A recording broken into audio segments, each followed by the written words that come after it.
एक समय की बात है। गौतम बुद्ध और उनका प्रिय शिष्य आनंद एक नदी के किनारे टहल रहे थे। तभी उन्होंने देखा एक युवा राजकुमारी शाही पालकी के पास खड़ी थी। देखने में वो बहुत ही चिंतित लग रही थी। राजकुमारी को चिंतित देख गौतम बुद्ध उसके पास गए। तब उन्हें पता चला वो पास के ही राज्य से लौट रही है। रास्ता बहुत लंबा और थका देने वाला था, इसलिए पालकी को ढोने वाले सेवक बहुत थक गए थे।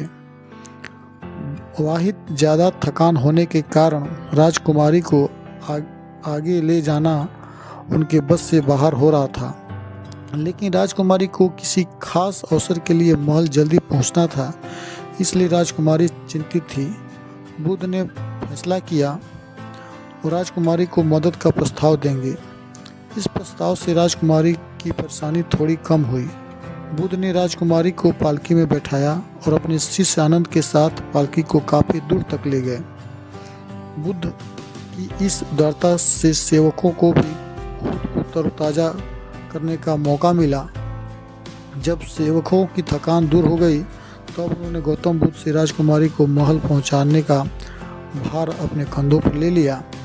इस तरह बुद्ध और शिष्य आनंद का राजकुमारी को अलविदा कहने का समय आ गया।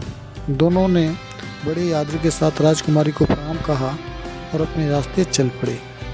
लेकिन राजकुमारी ने इस सहायता के लिए किसी भी तरह का आभार नहीं दिखाया, बस उसने हाथ लहराकर अलविदा कह दिया। आनंद राजकुमारी के इस बर्ताव से अंदर ही अंदर काफ़ी नाराज था, लेकिन वो चुपचाप चल रहा था, इस उम्मीद में कि बुद्ध इस पर कोई प्रतिक्रिया देंगे। मगर इसके विपरीत बुद्ध के चेहरे पर एक अजीब सी खामोशी थी और इस खामोशी में एक अपार शक्ति थी। इस बात से आनंद बहुत हैरान था। वह अब चुप रहना उसके लिए मुश्किल हो रहा था। उसने नाराजगी भरे लहजे में कहा, वह हमारी सहायता के लिए थोड़ा तो आभार व्यक्त कर सकती थी। क्या आपको नहीं लगता उस राजकुमारी को शिष्टाचार सीखने की जरूरत थी?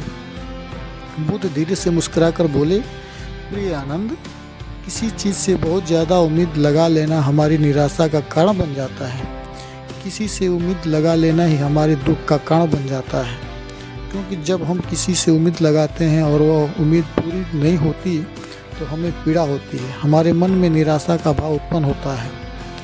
गौतम बुद्ध की ये बातें सुनकर आनंद को यकीन हो रहा था कि बुद्ध ऐसे कैसे बोल सकते हैं।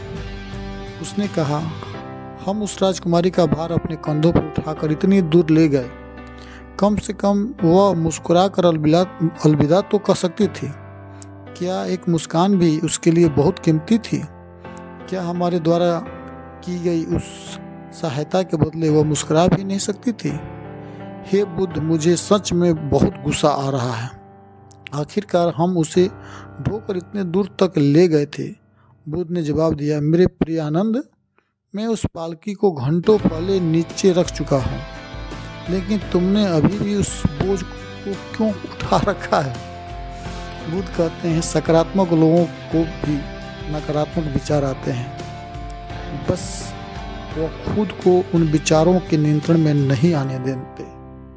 विचार मेहमान की तरह होते हैं, उन्हें आने और जाने दो। अगर वीडियो आप लोगों को यह पसंद हो तो कृपया मेरे इस वीडियो को लाइक कर दीजिए। मेरे चैनल को सब्सक्राइब करना मत भूलिए। आप लोगों का बहुत बहुत ही धन्यवाद।